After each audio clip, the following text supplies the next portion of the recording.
আয়াত ২০ إن ربك يعلم أنك تقوم أدنى من ثلثي الليل ونصفه وثلثه وطائفة من الذين معك والله يقدر الليل والنهار علم أن لن تحصوه فتاب عليكم فاقرؤوا ما تيسر من القرآن علم أن سيكون منكم مرضى وآخرون يضربون في الأرض يبتغون من فضل الله وآخرون يقاتلون في سبيل الله فاقرؤوا ما تيسر منه وأقيموا الصلاة وآتوا الزكاة وأقرضوا الله قرضا حسنا وما تقدموا لأنفسكم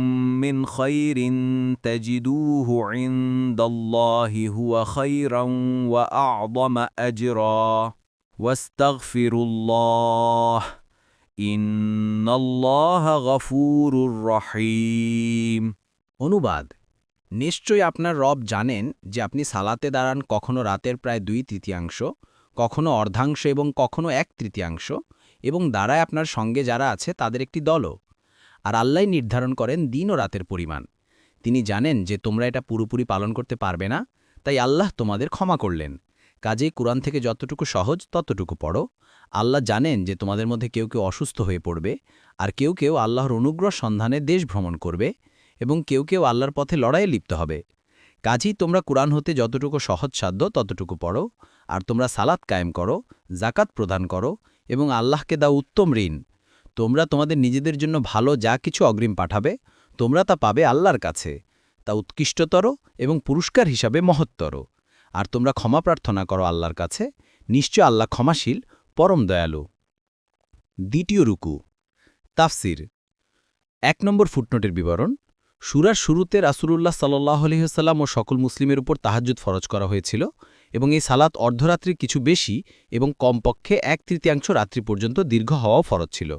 আল্লাহর জ্ঞান অনুযায়ী যখন এর উদ্দেশ্য পূর্ণ হয়ে গেল, তখন তাহাজ্জুদের ফরজ রহিত করে সে নির্দেশ শিথিল ও সহজ করে দেওয়া হলো।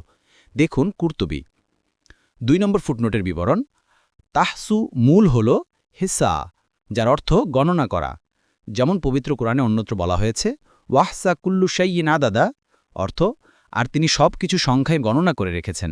সূরা আল জিনের 28। অর্থাৎ আল্লাহ তাআলা জানেন যে তোমরা এটা গণনা করতে পারবে না। তাহাজ্জুদের সালাতে আল্লাহ তাআলা রাত্রির 1/3 থেকে 2/3 পর্যন্ত সময় নির্ধারণ করেছিলেন, কিন্তু সাহাবায়ে কেরামের পক্ষে এই সালাতে মশগুল থাকা অবস্থায় রাত্র কতটুকু হয়েছে তা জানা কঠিন ছিল। দেখুন কুরতুবী। আবার কোনো তাফসিরবিদ বলেন, ঈসা অর্থ কোনো কিছু যথানিয়মে কাজে লাগানো বা সক্ষম হওয়া। সে হিসাবে এখানে লং তাহসু শব্দের অর্থ দীর্ঘ সময় এবং নিদ্রার সময় প্রত্যেকে যথারীতি সালাত পড়তে সক্ষম না হওয়া। তবারি এ অর্থে শব্দটির ব্যবহার এসেছে, যেমন হাদিসে আল্লাহর সুন্দর নামসমূহ সম্পর্কে বলা হয়েছে, মান আহসাহা দাখালাল জান্নাহ, অর্থাৎ যে ব্যক্তি আল্লাহর নামসমূহকে কর্মের ভিতর দিয়ে পুরোপুরি ফুটিয়ে তোলে সে জান্নাতে দাখিল হবে। বুখারী 6410, মুসলিম 2627। এ অর্থের জন্য দেখুন শারহুস সুন্নাহ লিল বাগভী 5-31, আল আসমা ওয়াস সিফাত লিল বাইহাকি 1-27, কাশফুল মুশকিল মিন হাদিসিস সহিহাইন লি ইবনিল জাওজি 3-435, তারহুত তাসরিব লিল ইরাকি 7-154, ফাথুল বারি লি ইবনে হাজার 1-106, সুবুলুস সালাম লি সান্নানি 2-556। 3 নম্বর ফুটনোটের বিবরণ। তাপ শব্দের আসল অর্থ প্রত্যাবর্তন করা। গুনাহের তওবাকেও এক কারণে তওবা বলা হয় যে মানুষ এতে পূর্বের গুনাহ থেকে প্রত্যাবর্তন করে। কেউ কেউ বলেন এখানে কেবল প্রত্যাহার বোঝানো হয়েছে, অর্থাৎ আল্লাহ তাআলা ফরজ তাহাজ্জুদের আদেশ প্রত্যাহার করে নিয়েছেন। কুরতুবী। 4 নং ফুটনোটের বিবরণ। প্রসিদ্ধ এই যে জাকাত হিজরতের 2য় বর্ষে ফরজ হয়েছে, এই আয়াত মক্কায় অবতীর্ণ হয়েছে। এ কারণে কোনো তাফসিরবিদ বিশেষভাবে এই আয়াতটিকে মদিনায় অবতীর্ণ বলেছেন। কিন্তু সঠিক মত হল জাকাত মক্কায় ইসলামের প্রাথমিক যুগেই ফরজ হয়েছিল, কিন্তু তার নেসাত ও পরিমাণের বিস্তারিত বিবরণ মদিনায় হিজরতের 2য় বর্ষে বর্ণিত হয়েছে। এমতাবস্থায় আয়াত মক্কায় অবতীর্ণ হলেও ফরজ জাকাত বোঝানো যেতে পারে। দেখুন ইবনু কাসির।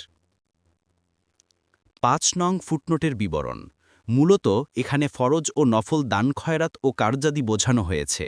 সাদি আল্লাহর পথে ব্যয় করাকে এমনভাবে ব্যক্ত করা হয়েছে যেন ব্যয়কারী আল্লাহকে ঋণ দিচ্ছে। কেউ কেউ এর অর্থ এই নিয়েছেন যে জাকাত ছাড়া অনেক আর্থিক ওয়াজিব পাওনা মানুষের উপর বর্তে, যেমন স্ত্রী ও সন্তান সন্ততির ভরণ পোষণ ইত্যাদি। কুর্তুবী ৬ নং ফুটনোটের বিবরণ। এর অর্থ হল আখেরাতের জন্য যা কিছু তোমরা আগেই পাঠিয়ে দিয়েছ তা তোমাদের ওইসব জিনিসের চেয়ে অনেক বেশি উপকারী যা তোমরা দুনিয়াতেই রেখে দিয়েছ এবং আল্লাহর সন্তুষ্টি লাভের নিমিত্ত কোনো কল্যাণকর কাজে ব্যয় করনি। হাদিসে উল্লেখ আছে, একবার রাসূলুল্লাহ সাল্লাল্লাহু আলাইহি ওয়াসাল্লাম জিজ্ঞাসা করলেন, তোমাদের এমন কেউ আছে যার নিজের অর্থসম্পদ তার উত্তরাধিকারীর অর্থসম্পদের চেয়ে তার কাছে বেশি প্রিয়? জবাবে লোকেরা বলল, হে আল্লাহর রসূল, আমাদের মধ্যে কেউই এমন নেই যার নিজের অর্থসম্পদ তার কাছে তার উত্তরাধিকারীর অর্থসম্পদ থেকে বেশি প্রিয় নয়। তখন তিনি বললেন, তোমরা কি বলছো তা ভেবে দেখো। লোকেরা বলল, হে আল্লাহর রসূল, আমাদের অবস্থা আসলেই এরূপ।